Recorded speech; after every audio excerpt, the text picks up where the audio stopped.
আমরা আসলে যেটি নিয়ে একটু আলোচনা করে নিতেই চাই সেটি হচ্ছে যে কিছুক্ষণ আগের আসলে ঘটনা, সেটি হচ্ছে ভূমধ্যসাগরে বাংলাদেশের এখন পর্যন্ত ২১ জন মানুষ মারা গেছেন। তারা লিবিয়া থেকে গ্রিসের উদ্দেশ্যে রওনা হয়েছিলেন, সেই খবর আছে এবং এই সংখ্যাটি আরও বাড়তে পারে কিনা সেটি নিয়ে সেখানকার দূতাবাস খবরাখবর রাখছে। আমরা আসলে একটু এই বিষয়টি নিয়ে আলোচনা করতে চাই। আবুল কালাম আজাদ, আপনাকে দিয়ে যদি একটু প্রথমে শুরু করে, সেটি হচ্ছে এই যে এভাবে আমরা সারা বছরই দেখি মানুষ যায় বিভিন্ন দেশগুলোতে এবং লিবিয়া থেকে গ্রিসে বা অন্যান্য দেশে ইতালিতে যাওয়ার যে সংখ্যাটি, এটি কোনোভাবে আসলে থামানো যাচ্ছে না। এই যে এত জীবনের ঝুঁকি নিয়ে এভাবে মানুষ যাচ্ছে, সেই জায়গায় আপনার কাছে কি মনে হয় কেন আমরা এখানে কোনো একটা সিস্টেমের মধ্যে আনতে পারিনি এই মানুষগুলো এই বিদেশে যাওয়ার ক্ষেত্রে? এটার তো অনেকগুলো কারণ আছে। একটা কারণ হচ্ছে যে মানব পাচার মতো একটা বড় অপরাধ, যে অপরাধের সাথে আপনি জানেন যে বিশাল একটা চক্র জড়িত। এই চক্রটাকে চিহ্নিত করে তাদেরকে কোনো সরকারি বিচারের মুখোমুখি সেভাবে করতে পারেনি। যদি মানব পাচারকারী যারা আছে তাদেরকে যদি বিচারের আওতায় আনা যেত তাহলে হয়তোবা এটা একটা কমতো। আরেকটা দিক হচ্ছে যে আমাদের যে সমাজে বেকারত্ব, আমাদের মানুষের মধ্যে, আপনি জানেন যে এই যে মধ্যপ্রাচ্যে লিবিয়া হয়ে ইতালিতে এই যে যারা যান তারা কিন্তু জানেন ঝুঁকিটা সম্পর্কে, কিন্তু তারা যাওয়ার আগেই জানেন যে এটা খুবই ঝুঁকিপূর্ণ একটা যাত্রা, কিন্তু তারপরেও প্রায় আপনার লক্ষ লক্ষ টাকা খরচ করে পাচারকারীদের হাতে দিয়ে তারা এটা যান। তার কারণ আসলে আমাদের দেশে মানুষের জন্য বা আমাদের যুব সমাজের জন্য পর্যাপ্ত কাজ নেই। যদি আমাদের দেশের ভিতরে যদি যুব সমাজের জন্য যদি আমরা যদি কর্মসংস্থানের ব্যবস্থা করতে পারতাম বা লিগ্যাল ওয়েতে যদি আমাদের যে মাইগ্রেশনের যে চেষ্টা সেটা যদি আরও বাড়ানো যেত তাহলে এই প্রবণতাটা কমতো। কারণ জেনে শুনে কিন্তু কেউ এত টাকা খরচ করে মৃত্যুর মধ্যে পা দিতে চায় না। মানুষের যখন আসলে মরিয়া হয়ে ওঠে, তার হাতে যখন আর অন্য কোনো উপায় থাকে না, তখনই আসলে মানুষ এই ধরনের বিপজ্জনক পথে পা বাড়ায়। তো কেন এটা বাড়ায়, এটা নিয়ে সামাজিকভাবে চিন্তাভাবনার প্রয়োজন আছে বলে আমরা মনে করি। কারণ সামাজিকভাবে মানুষকে যদি তার অন্য অপশনগুলো সম্পর্কে জানানো যায় যে এই বিপদসংকুল পথ ছাড়াও তার হাতে আরও অপশন আছে তার বেকারত্ব বা তার কর্মসংস্থান নিশ্চিত করার জন্য, তাহলে হয়তো বা তারা নিরুৎসাহিত হবে। এটা একটা দিক আছে। আরেকটা হচ্ছে যে অবশ্যই সেটা বিচার নিশ্চিত করতে হবে। মানব পাচারকারী যারা আছে তারা আসলে, এই মানব পাচারকারী যারা আছে তারা বিভিন্ন রাজনৈতিক দল বা বিভিন্ন চক্রের ছত্র ছাড়াই তারা আসলে কাজ করে। এই কার্টেলটাকে চিহ্নিত করে তাদেরকে বিচারের আওতায় আনতে হবে। এটা আমরা যখন অন্তর্বর্তীকালীন সরকার আমরা কাজ করেছি, এটা দেখেছি যে ইতালি সরকার পার্টিকুলারলি এই ইস্যুটাতে খুবই সিরিয়াস। কারণ আপনি ইতালির স্বরাষ্ট্রমন্ত্রী এসেছে বাংলাদেশে, এমনকি তাদের প্রধানমন্ত্রীও বাংলাদেশে আসার কথা ছিল। যদি মধ্যপ্রাচ্য সংকটটা না থাকতো তাদের প্রধানমন্ত্রী কিন্তু গত বছর বাংলাদেশ সফর করার কথা ছিল, এবং এজেন্ডা একটাই ছিল যাতে আসলে কিভাবে বৈধ পথে মাইগ্রেশনটা বাড়ানো যায় এবং এই অবৈধ পথটা বন্ধ করা যায়। আনফর্চুনেটলি সেই সফরটা হয়নি। সেটা হলে হয়তো দুই দেশের সরকার মিলে আরও কিছু সিদ্ধান্ত নিতে পারতো এবং সেগুলো বাস্তবায়ন করা গেলে এটা আসলে কমে আসতো। কিন্তু সবচেয়ে বড় যে জিনিসটা আমার কাছে একজন সাংবাদিক বা এই দেশের নাগরিক হিসেবে মনে হয় যে আমরা যতক্ষণ পর্যন্ত না আসলে আমাদের বেকারত্বের বিষয়টা অ্যাড্রেস করতে পারবো বা আমাদের ছেলেদের জন্য বা আমাদের দেশের মানুষের জন্য কর্মসংস্থানের পর্যাপ্ত সুযোগ সৃষ্টি না করতে পারবো, ততক্ষণ পর্যন্ত আসলে এই ঝুঁকিটা বা এই বিপদ বা এই ট্র্যাজেডিগুলো এড়ানো আসলে দুঃসাধ্য। আসলে কষ্টকর হয়ে যায় বিষয়গুলো। কামরুজ্জামান রতন মাননীয় এমপি এবং তিনি সমাজ কল্যাণ বিষয়ক সম্পাদক কেন্দ্রীয় বিএনপির, আপনাকে স্বাগত জানাই এবং একই সাথে ব্যারিস্টার আবু বকর মোল্লা, মুখপাত্র বাংলাদেশ জামায়াত ইসলামী ইউরোপ শাখার, আপনাকেও স্বাগত জানাই এবং ধন্যবাদ দুজনকেই রাতের সময় দিয়েছেন। কামরুজ্জামান রতন, আপনার কাছে একটু আসতে চাই এই বিষয়টি নিয়ে। এই যে জীবনের ঝুঁকি নিয়ে সমুদ্র পথে ইউরোপের বিভিন্ন দেশে আমরা আসলে দেখি সারা বছরই, এবং এটা দিনের পর দিন এই ঘটনা হয়ে আসছে, মারা যাচ্ছে আমাদের দেশের মানুষ। কিন্তু যখন এই ঘটনা ঘটে আমরা খালি সবসময় লক্ষ্য করি যে কতজন মারা গেল, কিছু ক্ষতিপূরণ দেওয়া হলো, সেখানে কাজটা শেষ। কিন্তু পরবর্তীতে যাতে এভাবে জীবনের ঝুঁকি নিয়ে মানুষগুলো না যায়, সেই উদ্যোগগুলো আসলে আমরা কখনোই দেখি না। আপনারা যেহেতু এবার সরকারে আছেন, আপনাদের কাছে আসলে এই বিষয়ে জানার আগ্রহ আমাদের সবারই, যে বেকারত্ব দূর করার পাশাপাশি যাতে এত ঝুঁকি নিয়ে মানুষ বিভিন্ন দেশে না যায়, তার জন্য আসলে কী ধরনের পদক্ষেপ সামনে আমরা দেখতে পাবো? আসলে যখন অ্যাক্সিডেন্টটা হয়, দুর্ঘটনার পরে কিন্তু আমরা এটা আলোচনার মধ্যে নিয়ে আসি বা এটার প্রতিকারের যতগুলো ব্যবস্থা আমরা চিন্তা করি বা ওই নিয়ে কথা বলি। সত্যিকার অর্থে কত লোক এই লিবিয়া থেকে এই রুটটা ব্যবহার করে, এটা কিন্তু সঠিক পরিসংখ্যান কিন্তু আমাদের জানা নেই। এবং কোনো সরকারি, আমি বিনীতভাবে শ্রদ্ধা রেখে আবুল কালাম আমার মজুমদার ভাইকে আমি বলতে চাই, যে কোনো কিছুতেই আমরা সরকারের সম্পৃক্ততাটাকে আমরা না নিই, মূল যে সমস্যাটা এটা নিয়ে আমরা অ্যাড্রেস করি। দেখুন কোনো সরকারি, ধরেন আজকে আপনারা কিন্তু 18 মাস সরকারটা চালিয়েছেন, কোনো সরকার বা আপনাদের রাষ্ট্র শাসন ব্যবস্থায় কখনো কিন্তু এটাকে কিন্তু আপনারা প্রমোট করে ইনভাইট করেন না যে তোমরা এই রাস্তাটা যাও। সব সরকারি যখন আপনারা দায়িত্বে ছিলেন, রাষ্ট্রের দায়িত্বটা আপনারা যখন নিলেন বা আমাদের জাতীয় দল যখন দায়িত্বটা নিল, আমার মনে হয় কোনো সরকারই চায় না যে এইভাবে একটা প্রাণ ঝরে যাক। এবং এই পথে কারা যায়, অবশ্যই এখানে বেকারত্বর একটা তো অভিশাপ থেকে যায়। কিন্তু আমরা যতটুকু জানি, একটা মানুষ যখন লিবিয়াতে যায়, আমার মনে হয় 5 থেকে 6 লাখ টাকা এই পথেই তাকে ব্যবহার করতে হয় লিবিয়া পর্যন্ত যেতে। এবং লিবিয়া থেকে একটা চক্র, তারা কোনো রাজনৈতিক আবরণে এবং রাজনৈতিক সেবে কিন্তু তারা কিন্তু এই জিনিসটা করে না। এটা আমরা যতটুকু রাজনীতির সম্পৃক্ততা, আমাদের তো এই সেক্টরে অনেকেই কাজ করেন। আপনাদের এই ম্যান পাওয়ার যে ব্যাপারটা, এটা নিয়ে কিন্তু আমাদের অনেক এমপিও কিন্তু এটার সাথে কাজ করেন। কিন্তু আমার মনে হয় দায়িত্বশীলতার জায়গা থেকে কোনো এমপি মহোদয় অন্ততপক্ষে তার ব্যবসায়িক লাভের জন্য এই পথে, এই যে একেবারে রিস্কি একটা পথ, যেখানে একটা মানুষের, দেখেন একটা মানুষের এইখান থেকে গেলে 5 লক্ষ থেকে যখন ইতালিতে যাবে, ওইখানে কিন্তু আলাদা তাকে কন্ট্যাক্ট করতে হবে ওই সমস্ত দালালদের মধ্যে। এইটা আমরা মনে করি কোনো রাজনৈতিক কোনো আবরণে একে এই অপরাধটা, এটা জঘন্যতম একটা অপরাধ এবং মানুষের জীবন নিয়ে খেলা। এইটার চক্রের সাথে যারা জড়িত, আমরা যদি প্রথম ফাইন্ডিংস করে তাদের যদি আমরা চিহ্নিত করতে পারতাম, নিরুৎসাহিত এইভাবেও করা যায়, দুভাবে করা যায়। দেখো এই পথে তোমরা যেও না। আর ইতালিতে যাওয়া মানে ইতালি থেকে তারা ইতালিতেই থাকে না, ইতালির সাথে সাথে যতগুলো কানেক্টিভিটি, যতগুলো দেশে যাওয়া যায়, ওগুলো কিন্তু সবাই কিন্তু ওই পথে ওই রাস্তাটা অনুসরণ করে। তখন এই ইউরোপের যে কোনো একটা জায়গায় গেলেই মানুষ মনে করে তার জীবনটা বোধহয় নিশ্চিত হয়ে গেল। এখানে তো ওই মানুষটার জীবনটা গেল, এই যে 10 লক্ষ টাকা বা এই যে একটা পরিমাণ টাকা তার পরিবার থেকে চলে গেল, এটা সর্বস্ব সে জমি জমা বিক্রি করে এখানে কোন সেক্টরের মানুষগুলো যায়, এই দেশে যাদের কিছুই করার থাকে না। এবং এই যে পুঁজিটা নিয়ে যে তারা তৈরি করলো, এই পুঁজিটা যে তারা জমালো এবং এটা যে এই পথে যাওয়ার জন্য তার ব্যয় করলো, তার মানে দুইটা জীবনটাও গেল এবং তাদের সর্বসাকল্য যে সর্বশেষ তাদের যে আশ্রয়ের একটা জায়গা থাকতো, এই টাকাটা নিয়ে বাংলাদেশে তারা কিছু করার চেষ্টা করতে পারতো। মোট কথা একটা পরিবার একটা জীবন হারালো এবং তাদের এই প্রাণ যাওয়ার ফলে তার পরিবারটা কিন্তু সত্যিকারভাবে অসহায় হয়ে গেল। আমরা মনে করি এই পথে যারা জড়িত, যারাই এই প্রবাসী কল্যাণ মন্ত্রণালয়ে আছেন এবং এইখানে আমরা সমস্যাগুলো কথা বলে সমাধানের কল্পে কিন্তু আমাদের কাজ করা উচিত। আমরা মনে করি এই পথটাকে বন্ধ করার জন্য আমরা যদি আন্তরিক হই এবং কি কাজ করলে এই পথটাকে বন্ধ করা যায় এবং ওইখানে আমরা সামনের দিনগুলোতে আপনারা যেহেতু সরকারে আছেন, আপনাদের কাছ থেকে আমরা আশাই করতে পারি যে আমরা হয়তো দেখবো বা আপনারা হয়তো সিন্ডিকেট বলেন, দালাল বলেন, অথবা বিভিন্ন দেশের সাথে, যেসব দেশগুলোতে আমাদের শ্রমিক বা এই শ্রেণীর মানুষরা যেয়ে থাকেন, তাদের সাথে, সেই সরকারের সাথেও আপনাদের নিশ্চয়ই দ্বিপাক্ষিক কোনো আলোচনা যাতে হয়, যাতে আমরা বৈধভাবে যেতে পারি। আবু বকর মোল্লা, এই ধরনের ঘটনাগুলোর কারণে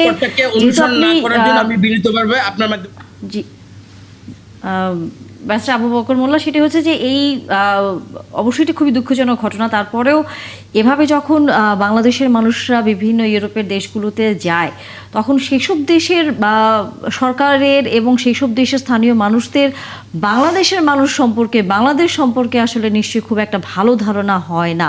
যার জন্য আমরা দেখি যে কাজ করার ক্ষেত্রে এক ধরনের প্রতিবন্ধকতা থাকে, সেখানে অভিবাসনের ক্ষেত্রে এক ধরনের প্রতিবন্ধকতা থাকে।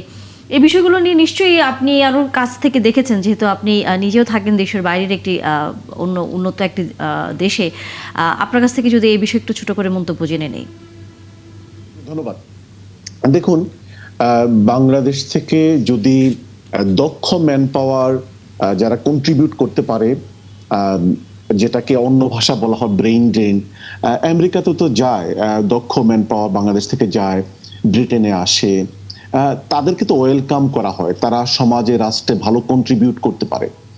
কিন্তু বাংলাদেশ থেকে যারা আজকে দুঃখজনকভাবে আল্লাহ এই মানে তাদের বিদেহী আত্মা মাগফিরাত কামনা করছি আল্লাহ পাকের কাছে।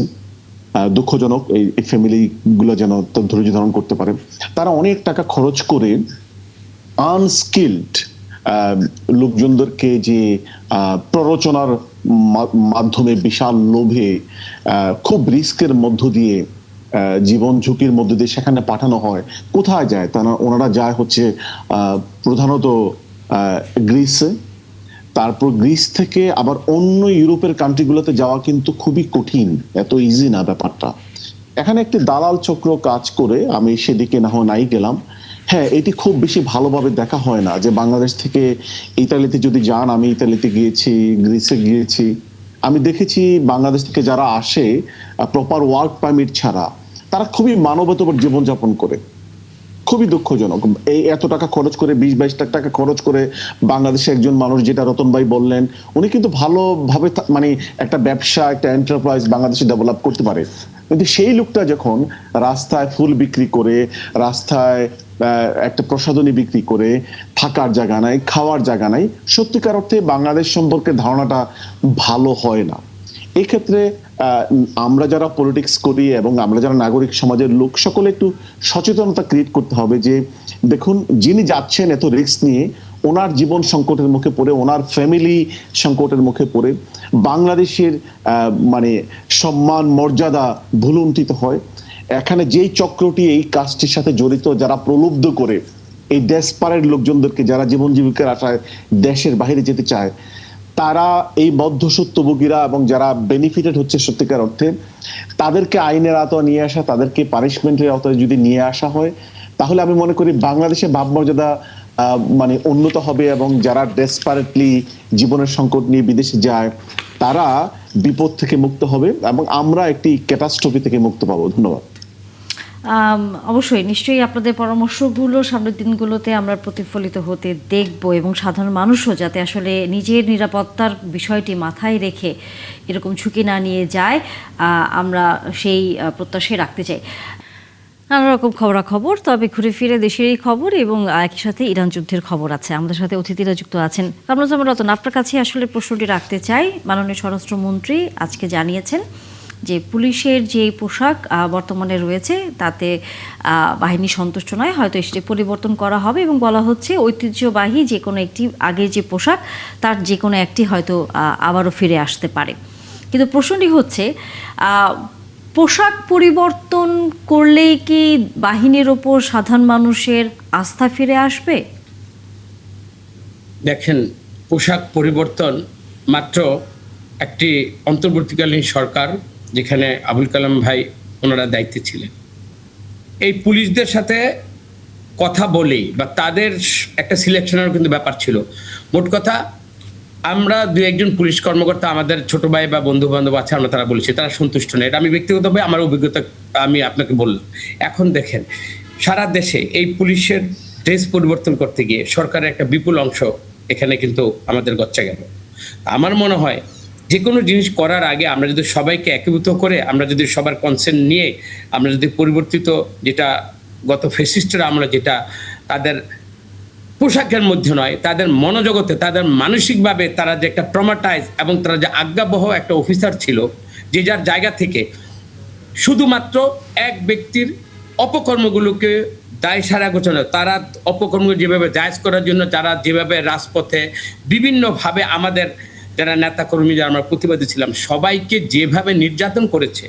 সুতরাং আমার এই পুলিশ ভাইরাই তো দেশ চালাবে। এখানে যারা অন্যায়টা করেছে তাদের এই সেই সমাজ আসতে হবে যে এই অন্যায়টা আমরা গত সরকার আমরা করেছি এবং যেটা করেছি সেটা জনগণের অবিচার করেছি, এই তাদের মানসিকভাবে তাদের উপলব্ধিতে আনতে হবে। তারপরে যারা যারা এই ওই সরকারে কাজ করেছে এবং এখনো যারা সার্ভিং, আমার মনে হয় তারা যদি লজ্জিত হয় এবং তাদের অতীতের জন্য যদি তাদের বিবেক বোধ থেকে তারা যদি মনে করে যে না, এই ভুল থেকে আমরা আর ভবিষ্যতে কোনো ভুল করবো না, এটা প্রথম তাদের অ্যাডামেন্ট হতে হবে। এবং তারা এইখানে যদি তারা এই ডিসিশনটা নেয় যে আমরা আর কারো অন্যায় কোনো ডিসিশন আমরা পালন করতে গিয়ে আমরা মানুষকে অধিকার হারা করবো না, এটা হলো প্রথম ডিসিশন। আর যেটা পোশাক পরিবর্তন, দেখেন আমি এক জায়গায় আপনার সামনে কথা বলছি, আমার কিন্তু একটা ড্রেস কোডের একটা ব্যাপার আছে, আমাকে মানুষ দেখছে, আমি কোনটাতে আমি কমফোর্ট ফিল করব, এটা কিন্তু আমারও একটা স্বাধীনতার ব্যাপার থাকবে, আমারও একটা রুচিবোধের ব্যাপার থাকে। আমাকে যেন যে কোনো জায়গায় ড্রেস পরিয়ে কিন্তু আমাকে যদি কাজটা করতে দেয়, আমার মনে হয় আমার কনসেন্টটা নিলে আজকে এই একটা এত বড় একটা রাষ্ট্রীয় কোষাগার একটা গচ্চা যেত না। কিন্তু যেই পরিবর্তনটা আজকে আমাদের মাননীয় স্বরাষ্ট্রমন্ত্রী নিশ্চয়ই ওইখানে ওনাদের সাথে যত আজকে প্যারেডে গেলেন, ওখানের তাদের সাথে কথা বলেই কিন্তু তাদের মনোভাবটা জেনেই কিন্তু উনি বাস্তবতা নিরিখে কিন্তু পরবর্তী ডিসিশনটা উনি নেবেন। তা আমার মনে হয় প্রথম হলো ড্রেসটা পরিবর্তন, সেটা হলো একটা আমাদের এটা কোনো আদর্শের বর্ম নয়, কিন্তু একজন পুলিশ অফিসার মনে করতে হবে যে আমি কি দায়িত্বটা নিয়ে রাষ্ট্রকে সার্ভ করব। সেইখানে যে দলই সরকারে থাকুক, আমার মনে হয় সেখানে যেটা ন্যায়, যেটা সত্য এবং ন্যায়ের পক্ষ সমর্থন করতে গিয়ে এবং সাধারণ মানুষকে অধিকার দিতে গিয়ে আমার যতটুকু করা উচিত, আমার বিবেকের কাছে আগে আমি জয়যুক্ত হতে চাই। ব্যারিস্টার আবু বকর মোল্লা, আপনি কতটুকু একমত জনাব রতনের সাথে যে পোশাক পরিবর্তনই নয়, তার পাশাপাশি আসলে একজন পুলিশকে তার নৈতিকতা, তার কাজের প্রতি দায়িত্বশীলতা সেটি নিশ্চিত করা, কিন্তু যেটি আমরা আসলে যুগের পর যুগে দেখে এসেছি যে দলীয়করণ, রাজনীতিকরণ অথবা ব্যক্তি স্বার্থে ব্যবহার করা হয়েছে এই রাষ্ট্রীয় বাহিনীকে, সেখান থেকে আসলে আপনার কাছে কি মনে হয় সামনের দিনগুলোতে এই আশঙ্কা কি থাকবে, নাকি আসলে আমরা কিছুটা হলেও সেখান থেকে সরে আসছি বা আসবো? ধন্যবাদ। দেখুন,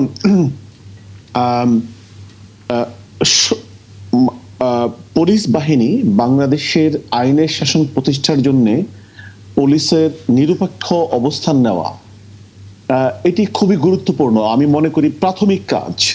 আপনি যদি আইনের শাসন প্রতিষ্ঠা করতে চান, মানবাধিকার প্রতিষ্ঠা করতে চান, if police is not reformed এবং পুলিশ যদি সত্যিকার অর্থে নিউট্রালিটি, ইন্ডিপেন্ডেন্স মেনটেন না করে, সে আইনের শাসন প্রতিষ্ঠিত হবে না।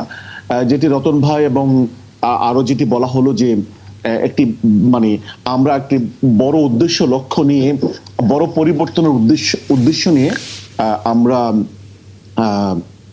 যাত্রা করেছি। সেটি যদি সফল হতে হয়, শুধুমাত্র কসমেটিক পুলিশের মধ্যে চেঞ্জ করলেই হবে না। পুলিশের ইউনিফর্ম চেঞ্জ করা এটি কোনো খুব বেশি মৌলিক ব্যাপার নয়। মৌলিক ব্যাপার হচ্ছে সত্যিকার অর্থে পুলিশ বাহিনীতে দক্ষ, যোগ্য, কম্পিটেন্ট, ইন্ডিপেন্ডেন্ট মানসিকতার মানে লোকজনদেরকে পদায়ন করা হয়েছে কিনা। আইজিপি, ডিআইজি, এআইজি, তাদেরকে কি দলীয় আনুগত্যের ভিত্তিতে নিয়োগ দেওয়া হয়েছে নাকি তাদের যোগ্যতার ভিত্তিতে নিয়োগ দেওয়া হয়েছে? That is most important. আমি যে দেশে থাকি, এদেশে যাদেরকে নিয়োগ দেওয়া হয় পলিটিক্যাল কোনো সংশ্লিষ্ট নেই এবং পলিটিক্যাল কোনো কারণে তাদেরকে চুজ করা হয় না।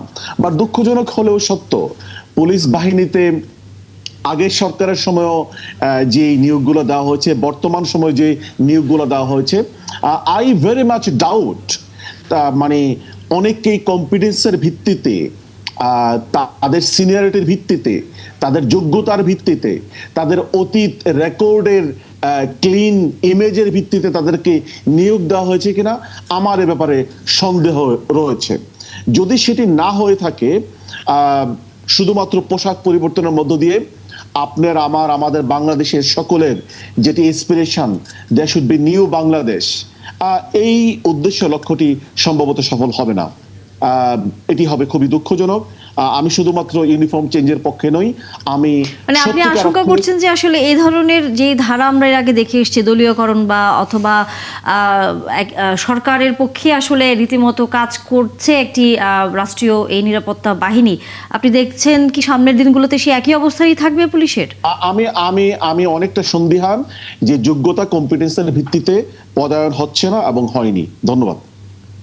কামরুজ্জামান রতন, আসলেই কি যোগ্যতার ভিত্তিতে হচ্ছে না? আবু বকর ভাইয়ের সাথে, উনি লন্ডনে থাকেন, আমাদের বিদেশ যাওয়ার অভিজ্ঞতা খুব বেশি। বিশেষ করে বিদেশে গিয়ে আমরা একটা পরিবর্তন না, ওইটা আমরা যে দেখি, এই পুলিশ বাহিনী ধরেন আমরা সৌদি আরবের কথা বলি বা আরব বিশ্বের কথা বলি, বা এই যে উনি লন্ডনে থাকেন, পৃথিবীর যে কোনো দেশে যে একটা পুলিশ একটা কথা বললো, সে কিন্তু ডিজার্ম, তার কাছে কোনো অস্ত্র নেই, সে একটা কথা বললো, বাকি 100 পুলিশ ওটাকে ফলো করলো।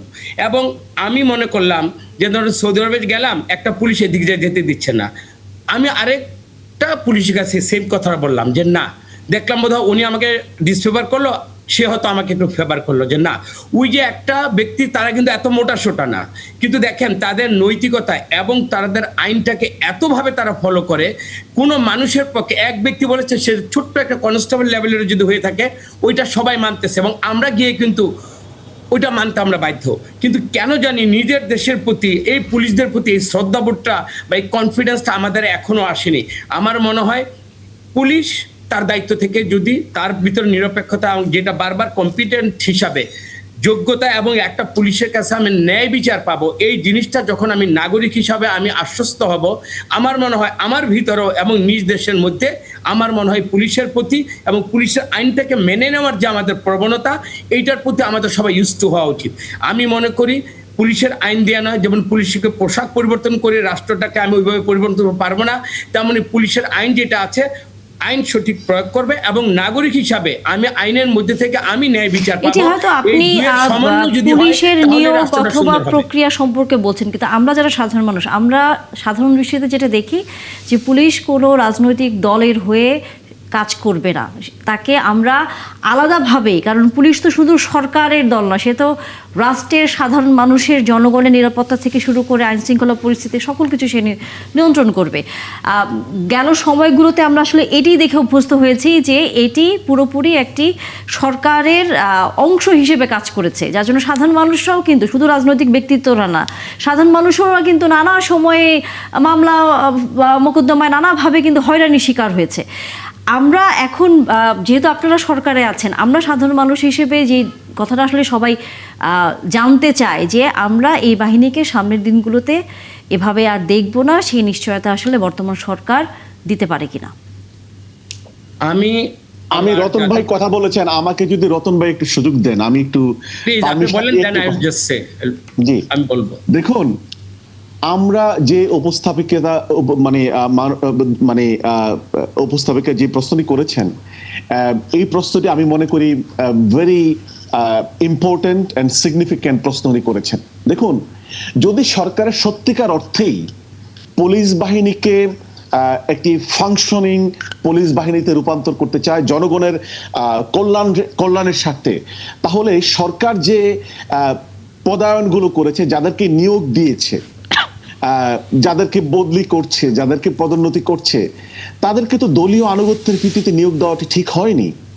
তাদের কম্পিটেন্সের ভিত্তিতে এবং তাদের পাস্ট রেকর্ড, ক্লিন ইমেজের ভিত্তিতে নিয়োগ দেওয়া দরকার ছিল।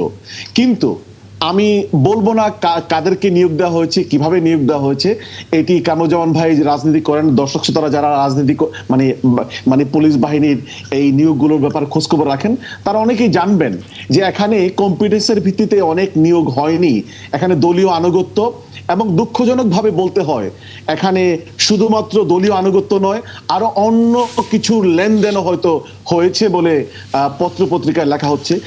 সেটি খুবই দুঃখজনক। 24-এর এই বিপ্লবের পরে বাংলাদেশের পুলিশ বাহিনীর এই যে মানে মিসম্যানেজমেন্ট আমি বলবো, এবং দলীয় আনুগত্যের ভিত্তিতে পদায়ন বলবো, সেটি 24-এর অভ্যুত্থানের লক্ষ্য উদ্দেশ্যের সাথে মিল নেই, সামঞ্জস্যপূর্ণ নেই বলে আমার অভিমত। ধন্যবাদ। আমি সত্যিকার অর্থে কি কাউকে দোষারোপ করে এটা কিন্তু সমস্যার সমাধান হবে না। আপনার যদি পার্টিকুলার কোনো যদি স্পেসিফিক কারো ব্যাপারে যে এই পুলিশটার এই যোগ্যতাটা ছিল, তাকে বাইপাস করে অমুককে দেওয়া হয়েছে, আপনি দেখেন রাষ্ট্রটা কিন্তু আপনি আমেরিকার প্রশাসন দেখেন, যখন চেঞ্জ হয় তখন আমি জানতে চাই আপনার কাছে কোনো ইনফরমেশন নাই? আমি আপনাকে একটা কথা বলি, এখানে আপনার আমি ডিবেট করে আমি এই সমস্যার সমাধান আমি কেউ করতে পারবো না। আপনি দেখেন পৃথিবীতে যতগুলো উন্নত রাষ্ট্রই বলেন, যখন যে রাষ্ট্রটার রেজিমটা চেঞ্জ হয়, সে কিন্তু তার নিজের মতো করে একটা কাঠামো সে তৈরি করে। এই অবকাঠামো তৈরি করতে গিয়ে আমি বলি না যে শতভাগ কম্পিটেন্ট বা যারাই যোগ্য ছিল, সৎ ছিল, তাদেরকেই এটা করা হয়। কিন্তু আপনি আবার একটা কথা চিন্তা করেন, দেখেন 17 বছর যাদেরকে একেবারে চাকরিচ্যুত করে রাখা হয়েছিল, তাদের মধ্যে কি যোগ্যতা সম্পন্ন লোকগুলো ছিল না? এখন তাদেরকে যদি আইনের মধ্যে দিয়ে অনেকে হাইকোর্টে জয়লাভ করার পরে কিন্তু আর চাকরিতে ফিরেছে। আপনি কি মনে করেন ওই 17 বছর রেজিউমটা যদি আপনার সঠিক ন্যায় ভিত্তিক রাষ্ট্র না করে হয়ে থাকে, তো ওই রাষ্ট্রে যে যার উপর অন্যায় হয়েছে, একটা বেবিচার হয়েছে, সে যদি আইনগতভাবে চাকরিটা ফিরে পেয়ে, কেউ তো তার পেনশনের সমুদ্র টাকা পাচ্ছে, আবার যার এইজ আছে সে এটা পাচ্ছে, এটা যদি তাকে দলীয় মানদণ্ডে তাকে যদি দেয়া হলো, এটা যদি আপনি বলেন, আপনি বলতে পারবেন, আপনি তাহলে বলেন তো 17 বছর যাদেরকে দিয়ে সরকার চলেছে, এই সরকার এসে কোনো নিয়োগ দিতে পেরেছে? এই 17 বছর ওই লোকগুলোই কিন্তু এই পাপিষ্ট সরকারকে কিন্তু তারা কিন্তু দানব বানিয়েছিল। এই মনস্টার যে বানালো কিন্তু এই পুলিশদের উপরে ভর করে। কিন্তু আমরা কি এই স্বল্প সময়ের মধ্যে 37 দিনের সরকারের মধ্যে আমরা কি পারা, বা আপনারা যদি আজকে যদি ক্ষমতায় যান, আপনি কি পারতেন এই বাস্তবতার মানদণ্ডে দাঁড়িয়ে টোটাল আপনি দেখেন আমার ব্লাডটা, আপনার একটা রক্ত দূষিত, অনেক সময় আমাদের রক্তকে চেঞ্জ করতে হয়, পুরো ব্লাডটাকে শরীর থেকে রক্তটা বের করে আরেকটা রক্ত পুশ করে ওইটাকে অ্যাক্টিভেট করতে কিন্তু আপনার কিন্তু সময় লাগে, এবং ওইখানে কিন্তু অ্যাক্সিডেন্টের একটা ভয় থাকে। আমি মনে করি আমাদের মানসিকভাবে আমরা কি চাচ্ছি, এবং ওই সমস্ত পুলিশ অফিসারদেরকে একটু বলতে চাই, বিগত দিনের শিক্ষা থেকে পুলিশ অফিসাররাও যদি মনে করে যে না, আমরা আমাদের জায়গায় আমরা জাস্টিস আমরা জনগণকে দেব, আমরা ওই বায়াসনেস আমরা কোনো পক্ষ আমরা নেব না, যদি তারাও যদি সচেতন হয় এবং তারাও যদি নিজেদেরকে এতটুকু জায়গায় নিয়ে আসে, প্রভাব শুনতে ভালো লাগছে যে প্রভাব মুক্ত ভাবে একটা মনোভাব থাকা লাগবে। জি, প্রভাব মুক্ত ভাবে হয়তো কাজ করবে, নৈতিকতার জায়গা পুলিশ বাহিনী সদস্যদেরই বারবার বলছেন, কিন্তু আসলে কি সম্ভব প্রভাব মুক্ত ভাবে কাজ করা? সম্ভব। প্রথমত হচ্ছে যে আমরা এই আলোচনাটা আসলে শুরু করেছিলাম পুলিশের পোশাক পরিবর্তন নিয়ে। পোশাক পরিবর্তনের আলোচনাটা এসেছিল এই কারণেই যে জুলাইয়ের গণ অভ্যুত্থানে পুলিশের যে ভূমিকাটা ছিল, সেটা দেখে পুলিশের প্রতি সাধারণ মানুষের এক ধরনের আস্থাহীনতা তৈরি হয়েছিল, এবং পুলিশকে দেখলে মানুষের যে তার প্রতি যে একটা শ্রদ্ধাবোধ থাকবে বা পুলিশের কথা শুনবে, সেরকমটা হচ্ছিল না। পুলিশ নিজেও একেবারে তার মনোবল ছিল তলানিতে, এবং পুলিশের প্রতি জনগণের আস্থাটাও ছিল তলানিতে, এবং সেখান থেকে দুটো পরিবর্তন খুব প্রয়োজন ছিল। প্রথমত হচ্ছে পুলিশের ভাবমূর্তির পরিবর্তন, এবং সেটা পোশাকের মাধ্যমে এটা একটা মনস্তাত্ত্বিক একটা প্রভাব থাকে, যে কারণে পোশাক পরিবর্তনের একটা সিদ্ধান্ত নেওয়া হয়েছিল। আর সবচেয়ে বড় যে সিদ্ধান্তটা হয়েছিল, আসলে পুলিশকে কারা পরিচালনা করবে তার উপর নির্ভর করে আসলে পুলিশের আচরণটা কি হবে। পুলিশকে যারা পরিচালনা করেন তারা যদি পরিবর্তিত হন, তাহলে পুলিশ পরিবর্তিত হতে বাধ্য, এবং তারা পরিবর্তিত হলে পুলিশকে যদি আপনার সরকার তার নিজস্ব স্বার্থে ব্যবহার না করে, তাহলে পুলিশ যে একটা সুন্দর ভূমিকা পালন করতে পারে, সেটা কিন্তু আমরা এই সর্বশেষ জাতীয় নির্বাচনে দেখেছি। আমাদের যে জাতীয় নির্বাচনটা হয়েছে, এই জাতীয় নির্বাচনের আগে অনেক কথা হয়েছে, বলা হয়েছে যে এই পুলিশ দিয়ে এই নির্বাচন আয়োজন করা সম্ভব না সুশৃঙ্খলভাবে। আইন শৃঙ্খলা রক্ষা করা এই পুলিশের পক্ষে সম্ভব না, তাদের সক্ষমতার ঘাটতি আছে। আইন শৃঙ্খলা নিয়ে নির্বাচনের আগেও অনেক কথা হয়েছে, কিন্তু নির্বাচনের সময় আপনি দেখেন এই পুলিশকে পর্যাপ্ত প্রস্তুতি নিয়ে দল নিরপেক্ষভাবে ব্যবহার করার ফলে বাংলাদেশের ইতিহাসে অন্যতম শান্তিপূর্ণ একটা নির্বাচন আমরা দেখেছি, এবং বাংলাদেশে এই নির্বাচনে কোথাও কোনো রাজনৈতিক দল পুলিশের কোনো ভূমিকা নিয়ে প্রশ্ন তোলেনি যে পুলিশ তার নিরপেক্ষ অবস্থানে থাকতে পারেনি। এটা সবচেয়ে বড় কারণ হচ্ছে পুলিশকে যারা পরিচালিত করবে তারা পরিবর্তিত ছিল, তাদের কোনো রাজনৈতিক উদ্দেশ্য ছিল না। পুলিশকে এখন যারা পরিচালনা করবেন, যারা পরিচালনার দায়িত্বে আছেন, তারা যদি পরিবর্তিত মনোভাব নিয়ে যদি কাজ করেন, তারা যদি মনে করেন যে হ্যাঁ, পুলিশের যে পুলিশিং যে রুলটা আছে, সেই রুল অনুযায়ী পুলিশের যে ম্যানুয়ালটা আছে, অপারেশনাল ম্যানুয়ালটা আছে, সেই ম্যানুয়ালের মাধ্যমে পরিচালনা করবেন, পুলিশকে ব্যক্তি স্বার্থে বা দলীয় স্বার্থে ব্যবহার করবেন না, তারা যদি পরিবর্তিত হন, তাহলে বাংলাদেশের পুলিশ পরিবর্তিত হতে বাধ্য। অবশ্যই সেটি আসলে কিন্তু সকল মানুষেরই চাওয়া যে যারা পরিচালনা করবেন অথবা যারা সরকারে আছেন, তারা আসলে পুলিশ বাহিনীকে প্রভাব মুক্ত রেখে জনস্বার্থে আসলে সেটি যেন ব্যবহার হয়, সেই প্রত্যাশাই বারবার করেন। যে বিষয়টি নিয়ে এই মুহূর্তে আলোচনা করতে চাই, সেটি হচ্ছে আমরা সংসদ অধিবেশনের প্রথম দিকে আমরা যেটি দেখেছিলাম, সেটি হচ্ছে সবার আগ্রহের জায়গা ছিল সংসদ কেমন হয় সেটি তো অবশ্যই, এবং পাশাপাশি সরকারি দল এবং বিরোধী দলের ভূমিকা, তাদের বক্তব্য, আচরণ সব কিছুই। এর মাঝে একটি বিষয় একটু সবারই নজর কেড়েছে এবং সেটি নিয়ে সামাজিক যোগাযোগ মাধ্যমে তো আসলে কোনো কিছু আটকানো সম্ভব না, হুড়হুড় করে সেটি আসলে ছড়িয়ে যায়। সেটি হচ্ছে হেডফোনের গোলযোগ, যেটির দায় অনেকটা বারবারই বলা হচ্ছিল যে গেল সরকার, অর্থাৎ আপনি যখন যে সরকারের অধীনে তখন ছিলেন, তারা হচ্ছে কেন এই বিষয়টি ফয়সলা করে যায়নি, অর্থাৎ নিরাপত্তার পাশাপাশি কোথায় কোথায় ত্রুটি ছিল সেগুলো নিরসন করে যায়নি কেন? সংসদের যখন অধিবেশনের সময় হেডফোনের যে গোলযোগ হয়েছে, সংসদ সদস্যরা শুনতে পাচ্ছিলেন না, কথা বলতে পারছিলেন না, আবার বিরোধী দলের পক্ষ থেকে বলা হয়েছে যে এই ধরনের হেডফোন ব্যবহার না করার জন্য সেটি তাদের মনে হয়েছে অনেক ব্যয়বহুল ছিল, সেখানে আগে সরকার সেটি করে গেছে। এই বিষয়ে যদি আপনার কোনো মন্তব্য থাকে। ধন্যবাদ আপনাকে, আপনি খুব ইন্টারেস্টিং একটা বিষয়ের অবতারণা করেছেন। এটা করতে পারলে অবশ্যই ভালো হতো। আমরা তো সবাই চাই যে সংসদ সদস্যরা যেটা বলবেন সেটা তারা পরস্পর শুনবেন এবং তাদের কথা দেশের মানুষ শুনবে। তো অন্তর্বর্তীকালীন সরকার হয়তো প্রাধান্যটা দিয়েছিল যে সংসদে যারা যাবেন তারা সত্যিকার অর্থে যাতে যারা জনপ্রতিনিধি হন এবং তারা যাতে জনগণের হয়ে জনগণের কথাগুলো বলেন সেখানে। এইটা এনশিওর করতে গিয়ে কারিগরি দিকটাতে হয়তো বা কিছু ঘাটতি ছিল। আমরা আশা করি যে সেটা মানুষ ক্ষমা সুন্দর দৃষ্টিতেই দেখবেন এবং এটা মানে it is not too late to actually rectify this problem. এখন মাত্রই সংসদ বসেছে, বেশ মাত্র কয়েকদিন ধরে আপনার এইখানে আলোচনা হয়েছে। একটা সময় তো ছিল যে সংসদে আসলে হেডফোনেরই প্রয়োজন হতো না, আপনার আর অন্যভাবেই সংসদ সদস্যরা কথা বললে তারা পরস্পর শুনতে পারতেন। আমরা যদি সেই পদ্ধতিতেও যদি ফেরত যেতে পারি বা কারিগরি যে ত্রুটি এটা সমাধানের অযোগ্য কোনো বিষয় না, এটা আশা করি যারা প্রকৌশলী আছেন সেখানে শব্দ প্রকৌশলী আছেন, সংসদ সচিবালয়ে তো অনেক ধরনের কর্মকর্তা আছেন, একটা বিশাল কর্মযজ্ঞ সেখানে চলে। দীর্ঘদিন সংসদ, প্রথমত আগের সংসদ অকার্যকর ছিল, সেখানে আসলে কে কি বলতেন সেটা কোনো কিছু ম্যাটার করতো না, কারণ আসলে সেখানে দলীয় নেতা কর্মীদের স্তুতিটাই হতো। সো সেখানে কে কি শুনতে পাচ্ছেন না পাচ্ছেন এটার দিকেও আসলে সেভাবে মনোযোগ ছিল না।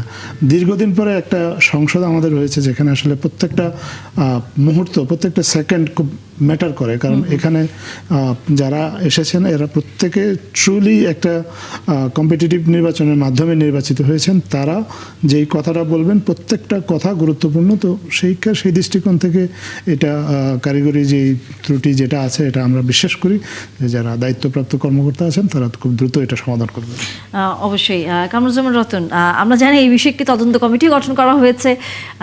সেই তদন্ত কমিটি 3 এপ্রিল অবশ্য তাদের সেই ফলাফল দেওয়ার কথা। আপনার কাছে কি মনে হয় কারিগরি ত্রুটি এটি? আমরা আপনার কথা শুনতে পাচ্ছি না।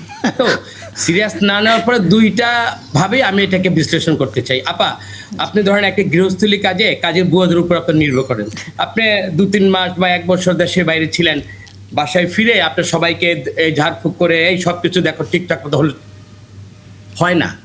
মনে হয় যে আপনার যে কাজটা বা যেটা সুচারুভাবে করার কথা ছিল, আমার মনে হয় আর গত পার্লামেন্টে এইখানে তো কি বয়ান হইতো, খেলা হবে, কাইটালামু ফাইটটা যায়, তো এত কিছু ওইখানে আলোচনা হইতো। তো ওইখানে মাইকেরও ওইরকম দরকার ছিল না, কারণ তারা যারা হইছে তারা কিভাবে হইছে, তারা জনগণের কাছে কি প্রত্যাশা নিয়ে আসছিল। সুতরাং আমি এইটাকে আবুল কালাম ভাই, যেটা ত্রুটিটা হয়েছে এটা যেইটাই হয়েছে যান্ত্রিক ত্রুটি। যান্ত্রিক ত্রুটির জন্য এখানে যারা সংশ্লিষ্ট তাদেরকে নিশ্চয়ই ইতিমধ্যে তাদেরকে 2-1জনকে চাকরিও গিয়েছে, এটাও সমাধান না। নিশ্চয়ই এটা ভবিষ্যতে আমরা যারা কথা বলবো, কি কথা বলবো, জনগণের প্রত্যাশা পূরণে আমরা কি জাতিকে আগামীতে বিনির্মাণে কি উপহার দেবো, রূপায়িত বাংলাদেশকে আমরা কিভাবে সাজাবো, আমাদের কাছ থেকে এবং আমাদের এলাকার যে মানুষের প্রতি যে আমাদের কমিটমেন্ট, এগুলো মানুষ শুনতে চাচ্ছে। যান্ত্রিক ত্রুটি সেরে যাবে, কিন্তু আমরা যে সমস্যা আলোকে প্রতিশ্রুতি দিয়ে মানুষের জনপ্রতিনিধি হয়েছি, এই আলোকে আমরা কতটুকু পার্লামেন্টকে আমরা ভাইব্রেন্ট করব, মানুষের প্রত্যাশার জন্য আমরা কতটুকু কথা বলতে পারবো এবং একটা এক্সিকিউট এলাকা কতটুকু আমি উন্নয়নের ক্ষেত্রে মানুষকে আমি দিতে পারবো, মনে হয় এইটার দিকে আমি ফোকাস দেবো। এবং একই সাথে হচ্ছে আমরা জানি যে 133টি যে অধ্যাদেশ সেটা নিয়েও তো সামনের দিনগুলোতে আলোচনা করবার একটি সুযোগ বা আসলে নিশ্চয়ই সংসদে উত্থাপিত হবে, সেই বিষয় নিয়েও নিশ্চয়ই আলোচনা করবো আমরা। ব্যারিস্টার আবু বকর মোল্লা, আমরা জানি যে আগামীকাল বিরোধী দলের যে সংসদীয় দলের আমরা জানি যে সেখানে সভা রয়েছে সকালের দিকে, এবং সেখানে কী ধরনের প্রস্তুতি নিচ্ছেন আপনারা, যেহেতু আগামীকাল থেকে আবারও সংসদ অধিবেশন শুরু হচ্ছে, সেই বিষয়ে কি দলের কারোর সাথে কোনো কথা হয়েছে আপনার? আমরা আপনার কথা শুনতে পাচ্ছি না। জি, ধন্যবাদ। জি। সকাল 11টায় আমাদের সংসদীয় কমিটির মিটিং রয়েছে। সেখানে আমরা 133টি অধ্যাদেশের ব্যাপারে আমাদের বক্তব্য কি হবে, আমরা কোন স্ট্র্যাটেজিতে আগাবো, আমরা সেগুলো নিয়ে আমাদের কমিটি আলোচনা করবে। তবে মোটা দাগে যদি আমি আপনাকে বলি যে আমাদের মেইন বক্তব্য হচ্ছে যে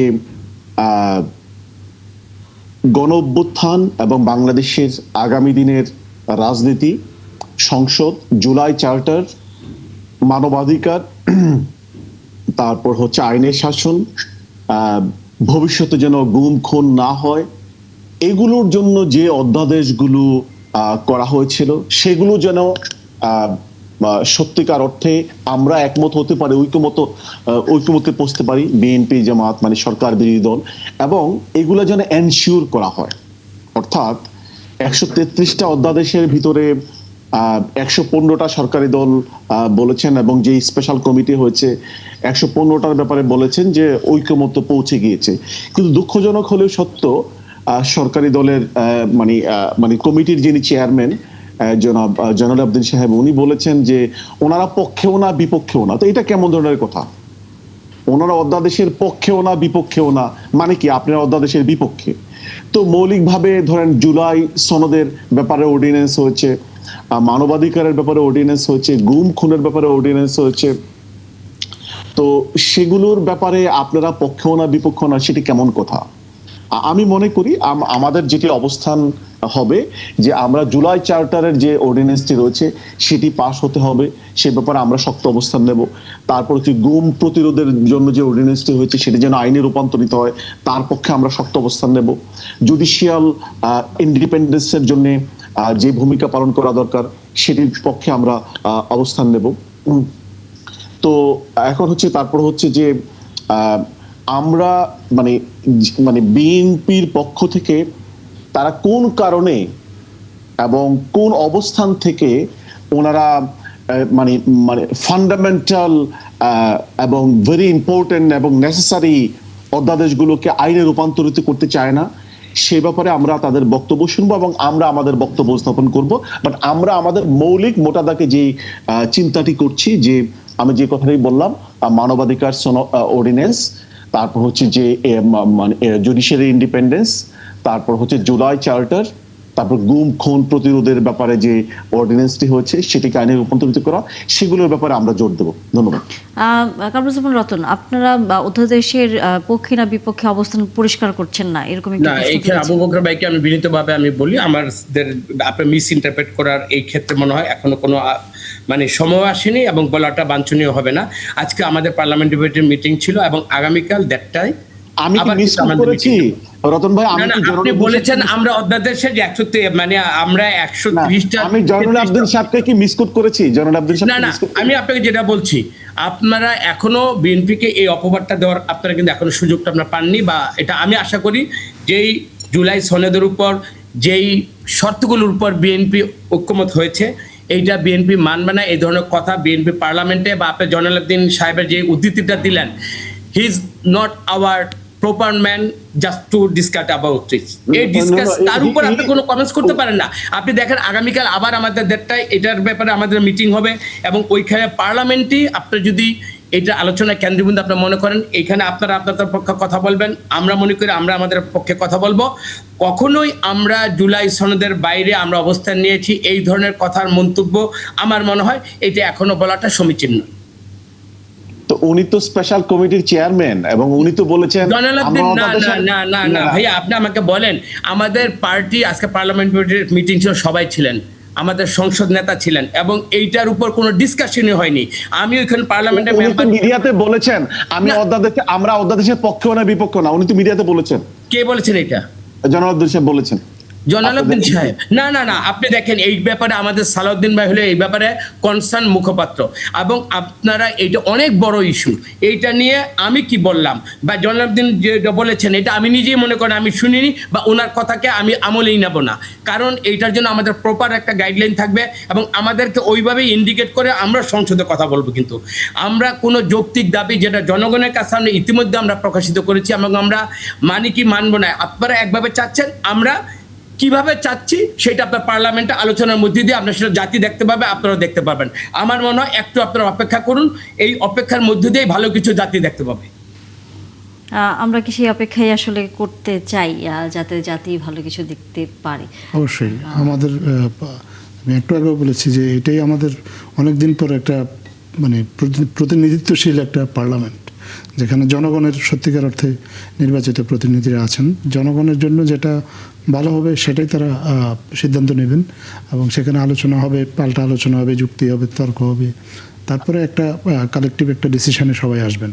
এটাই আমাদের নাগরিক হিসেবে প্রত্যাশা। অবশ্যই অবশ্যই আলোচনা এখানে শেষ করতে হচ্ছে। অনেক ধন্যবাদ কামরুজ্জামান রতন এবং একই সাথে ব্যারিস্টার আবু বকর মোল্লা। নিশ্চয়ই আগামীতে আবারও কথা হবে, কারণ যেহেতু আগামীকাল সংসদ শুরু হচ্ছে, সংসদের নানা বিষয় নিয়ে আমরা সামনের দিনগুলোতে আবারও নিশ্চয়ই আপনাদের সাথে আলোচনা করব। আমরা এবার ইরান যুদ্ধ নিয়ে আলোচনা করতেই চাই, কারণ এই যুদ্ধের ফলে আমাদের মতো দেশে নানা ধরনের সামনের দিনগুলোতে বিশেষ করে জ্বালানি সংকটের একটা আশঙ্কা করা হচ্ছে। সেই বিষয়গুলো নিয়ে আলোচনা করব। তবে তার আগে আমরা একটু আলোচনা করতে চাই এইটি যে এই যুদ্ধ বন্ধের জন্য আমরা দেখেছি যে তুরস্ক, সৌদি আরব, মিশর এবং পাকিস্তানের পররাষ্ট্রমন্ত্রীরা বৈঠক করছেন। আপনার কাছে কি মনে হয় যে এই বৈঠকের কোনো ধরনের ফলাফল আসলে কি পাওয়া যাবে? এটা তো আসলে বলা মুশকিল। এখন যারা যুদ্ধরত পক্ষ আছে তাদের পক্ষেও বলা মুশকিল যে আসলে তারা কিভাবে যুদ্ধটা শেষ করবে, কারণ আসলে এটা কোনো একটা পক্ষের এখন একক নিয়ন্ত্রণে নেই। যতটুকু আমরা দেখেছি আজকে যুদ্ধের ব্যাপ্তিটা আরও বেড়েছে। আপনি দেখেছেন যে ইয়েমেন থেকে হুতি গোষ্ঠী যারা আছেন, সশস্ত্র গোষ্ঠী, তারা ইসরায়েলে আপনার ক্ষেপণাস্ত্র নিক্ষেপ করেছেন। তারাও কিন্তু একটা প্রণালী নিয়ন্ত্রণ করে লোহিত সাগরের সাথে সংযুক্ত, যেটা এখন তেলের একটা রুট অলমোস্ট বন্ধ, হরমুজ প্রণালী। এখন আরেকটা রুটও যদি বন্ধ হয়ে যায় তাহলে আপনার এটা ইট উইল বি, আমরা কি বলবো, ডাবল ট্রাবল যেটাকে আমরা বলি, তো সেটা হবে। তো সেই ক্ষেত্রে এই যুদ্ধ যত দ্রুত বন্ধ করা যায় ততই সারা বিশ্ব অর্থনীতির জন্য তো অবশ্যই ভালো। পাশাপাশি মধ্যপ্রাচ্য, আপনি যেটা আসলে সারা বিশ্বের ইকোনমিক হাব, যেখানে আপনার এভিয়েশন হাব বলেন, সেখানে প্লাস অয়েল বা এনার্জির কথা তো আছেই। যত দ্রুত আমরা দেখবো যে এই যুদ্ধটা থেমে গেছে ততই। কি মনে হয় আপনার কাছে এখন যুদ্ধে যে গতি প্রকৃতি, তাতে কি খুব সহসা তো মনে হয় না এটা সমাধান হবে? যে কোনো একটা পক্ষকে আসলে পিছু হটতে হবে, এছাড়া এই যুদ্ধ খুব দ্রুত শেষ হওয়ার কোনো লক্ষণ আমরা দেখি না। এখন কারা শেষ পর্যন্ত পিছু হটবে সেটা বোঝা মুশকিল। এখন পর্যন্ত ইরান তার সক্ষমতার প্রমাণ দিয়েছে, এবং এবং তাদের শীর্ষ নেতা নেই, যেটাই আসলে সবচেয়ে বড় বিষয়। যে মার্কিন যুক্তরাষ্ট্র সেটা ভেবেছিল যে খামেনি যদি না থাকে তাহলে হয়তো ইরান ভেঙে পড়বে, ইরান এক ধরনের বিশৃঙ্খলা তৈরি হবে। তারা যেটা ভেবেছিল যে যদি তাদের শীর্ষ নেতৃত্বকে হত্যা করা হয় তাহলে ইরানের অভ্যন্তরীণ যে শৃঙ্খলা বা ইরানে এক ধরনের জনবিদ্রোহ, এর আগে যেটা এই যুদ্ধের কিছুদিন আগ থেকে যেটা চলছিল, যে ইরানের সাধারণ মানুষ তাদের সরকারের উপর আসলে ক্ষুব্ধ ছিল।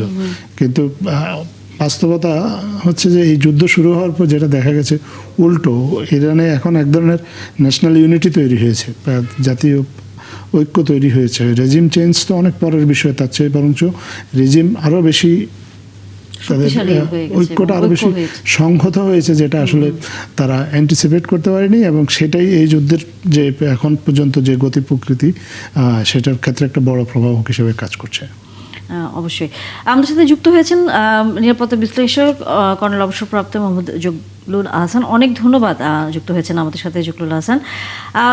আমরা দেখছি যে বিভিন্ন দেশ তারা আলোচনা করার চেষ্টা করছে, যুদ্ধ থামানোর চেষ্টা করছে, কিন্তু যেটি আসলে এখনকার যে খবর সেটি যেহেতু হুদি বিদ্রোহীরা তারাও ইসরায়েলের দিকে আক্রমণ ছুড়েছে, নতুন করে বলা যায় ইরান যুদ্ধের এটি আরেকটি দিক সংযুক্ত হলো। আপনার দৃষ্টিতে কি মনে হয় যে এখন যুদ্ধটি হুথি যখন যুক্ত হয়ে গেল ইসরায়েলের বিপক্ষে, কোন দিকে যাবে? ধন্যবাদ আপনার প্রশ্নের জন্য, এবং একই সাথে আমি সমস্ত দর্শক এবং আপনাদেরকে ধন্যবাদ জানাচ্ছি আমাকে আমন্ত্রণ জানানোর জন্য। তো যুদ্ধের গতি কোন দিকে যাবে আপনার প্রশ্ন ছিল এটা। তো তার আগে বলি যে যুদ্ধ বলতে আমরা কি বুঝি, it is a continuation of politics by other means.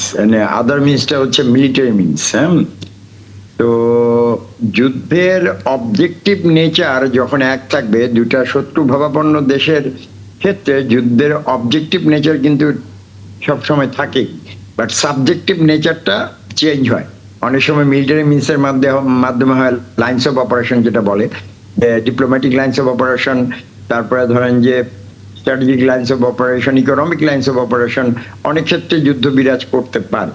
তো যেটা আমরা এখানে আলোচনার জন্য এই সামরিক সংঘাতটাকে যদি আমরা যুদ্ধের সবচেয়ে ক্লাইম্যাক্স বা সবচেয়ে হোস্টাইল এবং অ্যাট্রোসিটির দিক দিয়ে যদি সবচেয়ে ধ্বংসাত্মক স্টেজটাকে ধরে নেই, তাহলে এটা কোন দিকে যাচ্ছে সেটা হচ্ছে কথা।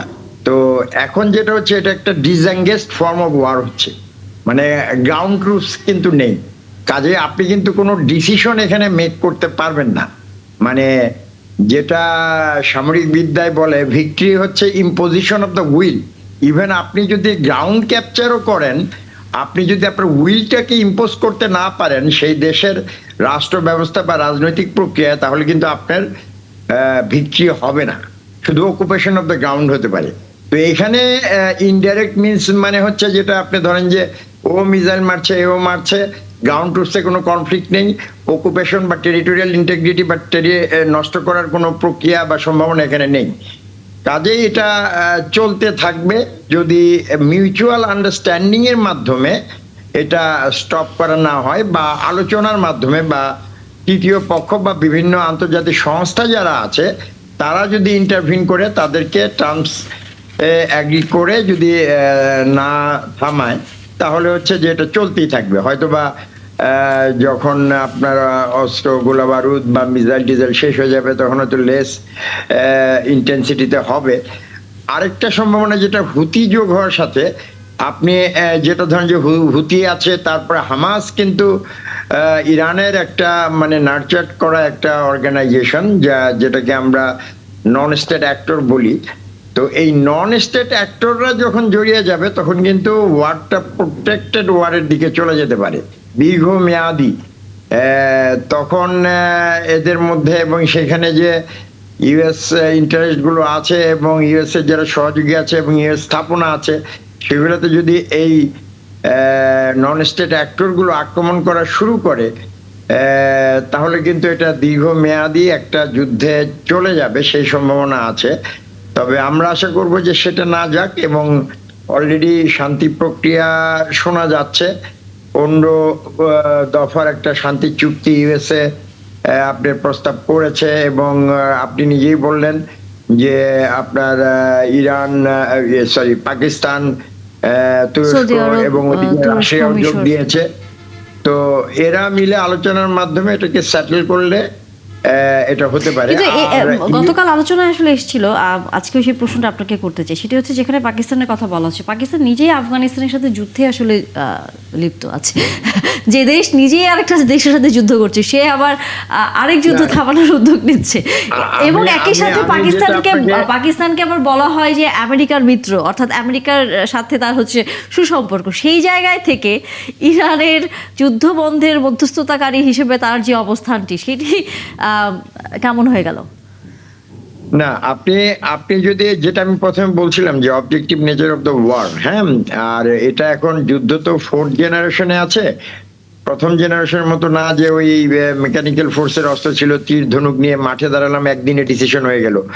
অথবা ফার্স্ট ওয়ার্ল্ড ওয়ারে যেমন ট্রেঞ্চ ওয়ারফেয়ারের মাধ্যমে সেকেন্ড জেনারেশন ছিল, থার্ড জেনারেশন ওই এয়ারল্যান্ড ব্যাটেলে সেকেন্ড ওয়ার্ল্ড ওয়ারে যেটা হয়েছে ট্যাঙ্ক এয়ার বিমানের মাধ্যমে যুদ্ধ, গতি যুদ্ধ আর কি।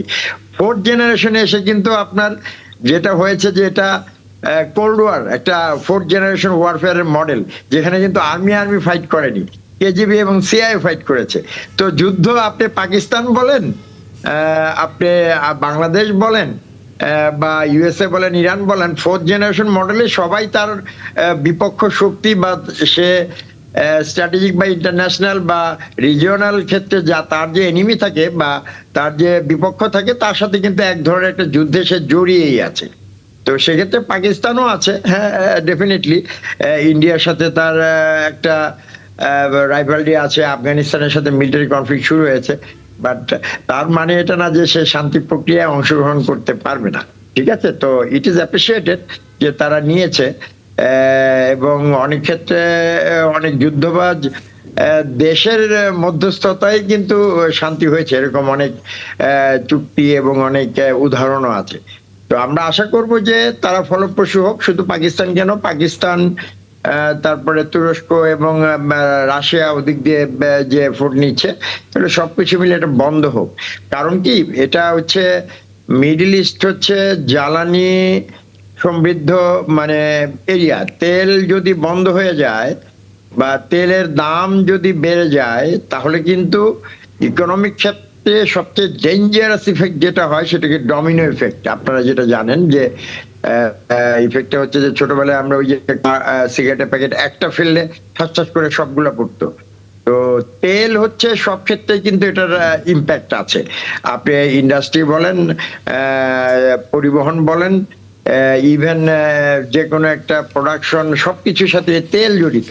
সো কাজে তেল ক্রাইসিস যদি দীর্ঘমেয়াদিতে থেকে যায়, তাহলে অন্যান্য সেক্টরগুলো কিন্তু আস্তে আস্তে ক্ষতিগ্রস্ত হবে, এবং কোরোসিভ ইফেক্টে একটা সময় যে যদি ডোমিনো ইফেক্ট হয়, যে সবগুলো সেক্টর একটা দেশের বা ওয়ার্ল্ডে সবগুলো সেক্টর এফেক্টেড হয়েছে, তাহলে কিন্তু ওই যে বিশ্বযুদ্ধের পরে যেরকম ক্রাইসিস গুলো হতো, সেরকম ক্রাইসিস তৈরি হতে পারে বলে আপনার কাছে মনে হচ্ছে।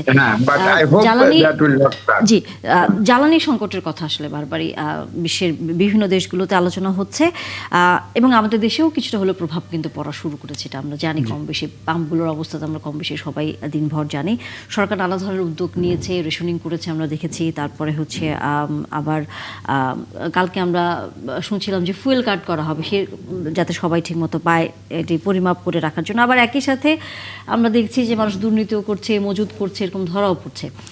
কিন্তু যে প্রশ্নটি এখন সবারই কাছে আছে, যেহেতু যুদ্ধটি অনিশ্চয়তার দিকে চলে গেছে, হরমুজ প্রণালী বন্ধ হয়ে গেছে, এখন আমাদের মতো দেশ বা বাংলাদেশের পক্ষ থেকে এক জায়গা থেকে এই তেল না নিয়ে আরও অন্যান্য জায়গাগুলোতে কথা বলা, অন্য দেশের সাথে আলোচনা করার যে বিষয়টি, সেটি শুরু করে দেওয়া উচিত বলে অনেকে মনে করছেন। আপনার কাছে কি মনে হয়?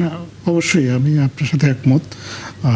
সোর্সিংয়ের ডাইভার্সিফিকেশন তো প্রয়োজন, এটা ছাড়া আমাদের নিজেদের সক্ষমতাটাও বৃদ্ধি করা প্রয়োজন। আপনি জানেন যে আমাদের মাত্র একটা রিফাইনারি আছে।